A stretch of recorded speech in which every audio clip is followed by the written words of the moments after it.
Hey, it is Micah from the Common Sense Show. Welcome, gurus. Yes, I have a new name for you. It is Gurus, and I'm here with the fish over here to talk about the 10 worst careers after you graduate from college. I'm going to give those to you, let you know exactly what they're paying. So you're going to want to actually watch this video. What does this have to do with business? The answer is nothing. But if you understand which careers you shouldn't go to because of how much they pay, then you'll understand why you should create a business. So let's get started. All right. So let's just go right into the number one business or degree 5 years after college that are the worst. Now, I'm going to go from lowest to highest, and I'll let you decide for yourself whether or not you believe that with the information I'm giving you is, what you think about it. And I want to hear about it. So make sure you drop your comments in the comment section. So the first of the worst careers, 5 years post graduation, is theology and religion. That career, the average salary there is $36,000, and probably stands to reason, right? Because there's not much. Well, it depends, but depending on how you leverage this career and what you do with it, I can't imagine that there's many monetization opportunities. So I don't really have much to add about this particular field, but theology religion is one of the lower 5-year post-graduation salaries that are out there right now. Second on the list is social services with an average salary of $37,000. Now, this is interesting to me. And now, one can make an argument that, well, some of these careers should probably be ranked a little higher given the impact of what they do. And I don't necessarily disagree with you, but you got to find a way to monetize it so that people who are engaging with social services, so that there's a way to actually improve profit and deliverables. But the problem is that there's so many people out there who rely on social services. There's so much competition. Oftentimes, the workers that get involved are lower skilled. You may have a bachelor's degree because that's what we're talking about coming out of school. However, it's just one of those careers where it doesn't really pay much. So if you're going to school for something in the social services realm, you're going to need to think to yourself, is this career going to actually make enough money for me to live where I want to live? Listen, if you're from New York or Boston or where I live, then I don't know, 37,000 is not going to cut it. You might need 1, 2, or 3 roommates, especially if the closer you live downtown, the more roommates you may end up having. And I'm not sure how many 18-bedroom apartments there actually are out there. So, about that.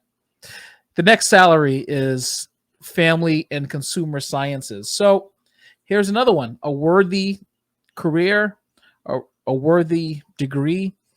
It's on the surface, people who engage in family and consumer sciences should probably be making more money, but $37,000, if you're going to school for a degree in family and consumer sciences, the median salary is $37,000. Of course, that's going to cost adjust for where you are in the country. But at the end of the day, this is a degree that's paying about $37,000. You need to start thinking about how you could actually monetize these things. And we'll talk about that at the end of the day. Now, this one may or may not shock you, but psychology degrees, $37,400. I don't know. You got to listen to a lot of people's problems for $37,400. Yeah. When you come home exhausted after hearing everyone's problems, that can be brutal. So what are you supposed to do? Frankly, I'm not necessarily sure. I mean, look, if you're going into these careers for the love of helping people, for the love of being able to make a difference in an individual's life, then you're doing a worthy thing. But if you're expecting to knock it out the park, get rich from it, it's not going to happen. And you may end up having to need a side hustle because the salary is meh. I mean, if you're living in the Midwest, not in Chicago, of course, but maybe, East Cupcake, South Dakota, that might be fine. Leisure and hospitality, $38,000. Now, I think I've heard people say that almost like retail gets in people's blood. Like people start working retail and they like it. And yeah, but I've heard the same thing about hospitality. Once hospitality is in people's blood, that they actually like it. But $38,000 to really engage in customer service is it's not a lot of money. I used to know someone who was like a banquet manager for a hotel, and not a chef, but like a manager, like the operational manager. And he did pretty good, like $80,000 a year, no degree, but I think he hustled a little bit too. I'm not exactly sure how much of that was actually overtime. But leisure and hospitality, here's the thing. You might be able to go and live in Turks and Caicos. And so you're waking up every day drinking out of the coconut. And so quality of life may be a little better if you go in, you work for a hotel chain at a resort, and that's your focus. Yeah, let's march on. Performing arts. So when I was looking at this list, right, before I turned on the video, this one actually kind of surprised me, because performing arts making more on average than psychologists seems like a weird societal shift and focus on what's important here. But there's also that whole the market decides what you make situation. And if a person, not everyone can act. A lot of people can think. Well, maybe not a lot of people. People can think, right? Some people can think really well. Some people act, and acting is a skill. And the better you are at it, the higher your salary is going to be. So maybe I can kind of see you generating perhaps a interest in a play or something performative that people want to enjoy in their off time. You could be part of a team of people who are creating a demand for something specific. Okay, so another worthy one, early childhood education. So 40 grand. These are the most critical times of a kid's life when they're in early childhood education program. It doesn't matter where the program is, but early childhood education, a worthy one. $40,000 on average. Again, you're not going to be a world beater, but if you generally love kids and you like being around kids and you want to mold healthy minds or open minds in a positive way, not in a negative way, I think early childhood education is a good career. But, again, you may end up needing a couple of roommates depending on where you live. So just so you know, the next few jobs, the next few careers, of which there are like 3 more, are all going to be like $40,000. So the next one is elementary education. So again, kind of closely linked to early childhood education. You're working with kids K through 12. Well, maybe K is still early childhood education. So maybe 1 through 5. Excuse me, I said K through 12. 1 through 5 is elementary education. So it's a minefield. You also have to deal with the parents of these kids too. And, around this age, parents are very protective, as they should be. And you can't just love just teaching young kids. You better have a strong immune system, because you're probably going to be sick like all the time, because kids always are like, blowing their nose, snotting everywhere. So just be aware of that, keep some emergency vitamin C vitamin D in your drawer in your classroom. But yeah, elementary education. So that's 40 grand. It's a lot of work for $40,000. And again, this may vary depending on the school system and where you are around the country, but still, even so, if it's cost adjusted for cost of living wherever you are, you still may need some roommates. Special education. I mean, no higher a calling is there than to be a champion for those children who have special needs. And special education for kids who also have learning disabilities or learn differently, alternative learning styles, is really important. It's really nuanced, and you really need to be the right person to go into this career. But it doesn't really pay that great. And then, of course, miscellaneous educational jobs. So that's the 10th one. But did you notice something about a lot of these, what a lot of people call soft sciences, which is that they don't pay that well? And a lot of them is in education. Should people pay more for education? Well, given what the outcome of a good education is, probably, but like, here we are. This is what we have to do. So if you're watching this video, you're going to school, or you think about going to school, or you went to school for one of these jobs, I want to hear about it, because I want to know, what are you doing now? Are you actually running your own business now? You had one of these degrees and now you're running a business owner. Let me know in the comment section below, because I want to know if you started a career like this and then shifted because you couldn't make any money, and then you started your own business. I'm a business guy. I like hearing about business stories, business growth, all that kind of stuff. So if you started in one of the careers I mentioned, making whatever we talked about, and then you switched, yeah, hook it up. Let me know what you did. So $40,000 a year salary, just to put some perspective on it, is $769 a week. And let's divide that by 40 hours. That's $19.22 an hour. Let's multiply that by 8 hours in a working day. That's $153.80 a day.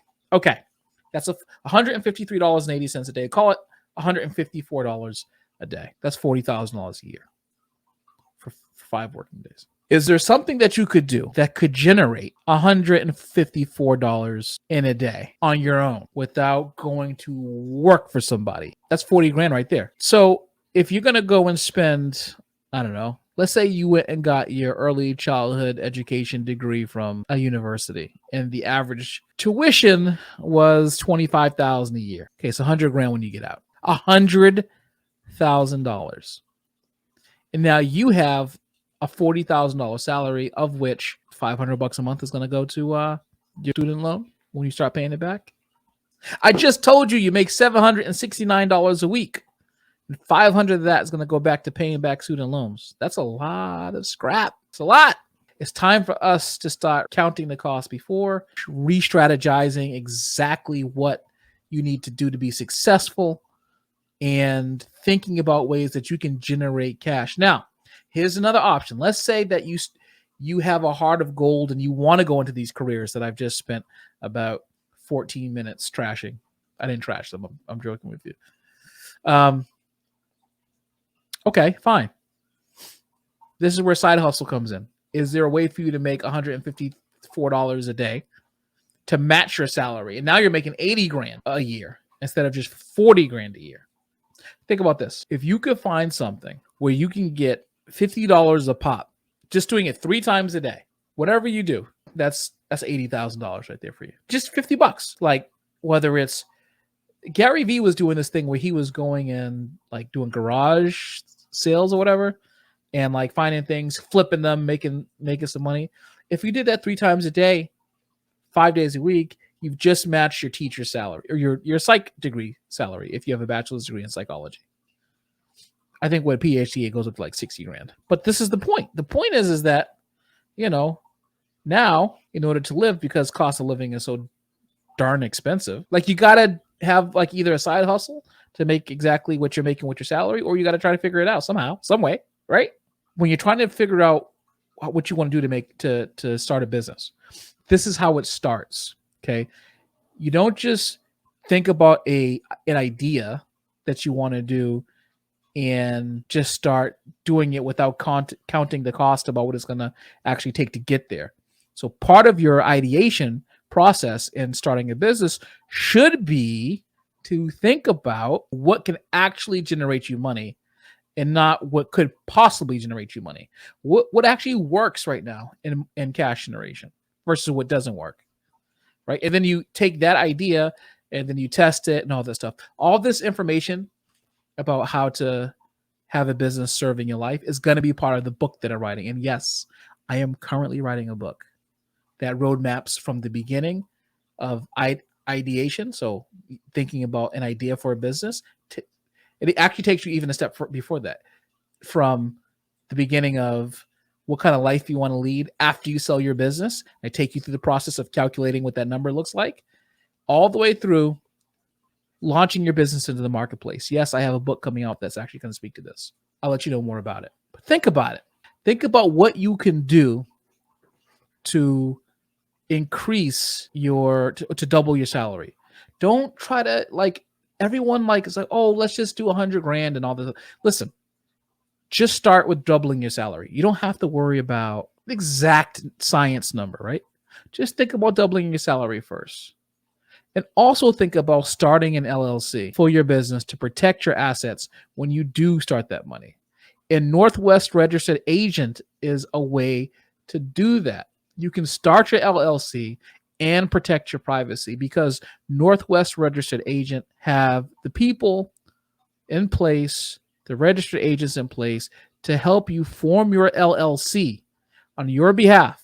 They will get your LLC mail. They will stand in to be your registered agent of your LLC. They will help you form your LLC. They will tell you what's involved in protecting your business through an LLC in your particular state. They work in all 50 states, and they want to hear from you. You can form an LLC by starting at $39 through them, and the link to starting your own LLC will be in my description. Northwest Registered Agent LLC. You should check them out because you need to protect your personal assets when you are thinking about starting a business. Getting back to these degrees, stop going to school for degrees that will not pay you back. It's the harsh reality of going to school. And there's so many people who are just filled with sorrow and regret from going to school for degrees that simply, look, you start off by going for something that you love, and then life gets hard because you can't afford anything because this degree doesn't pay anything. And then now you have to try to play catch up later by doing a side hustle or going into a career that you never thought you would because it doesn't pay as much as you thought. I'm here to tell you that you need to start today. Everyone delays. They have these great ideas about starting a business, but if you're in one of these careers and you're not making as much money as you should, find a way to double your salary or replace your salary so that you can then turn up the fuel on becoming an independent business owner. That's going to be really important. So these are the 10 worst paying college majors 5 years after graduate. That's 5 years. How long do we actually live? We don't live that long, right? But the average age, 75, I think it's up to 75, maybe 74, 75, whatever. So 5 years after you graduated school, you're not going to make as much money as you want. So, look, 5 years is a chunk of time, man. Be smart about your future. Be deliberate. Own it. Own your success. Take your time. Plan it out and then do it. That's my message for you. And about these ridiculous degrees that don't really move the needle for you in your business. All right. So that's it. Those are the 10 worst paying college degrees at 5 years after graduation. And remember, the goal with this channel and everything we do, the audio version of the podcast, the YouTube lives that we do, the guests I have on and that I speak to about building solid businesses are about taking your business and turning them into income producing assets. That's the goal. And I know that a lot of people are like, well, a business is not technically an income producing asset, but it is. Because if you can figure out how to run your business so that you don't have to work in it like that, and it can produce income for you without you being there, it is an income producing asset.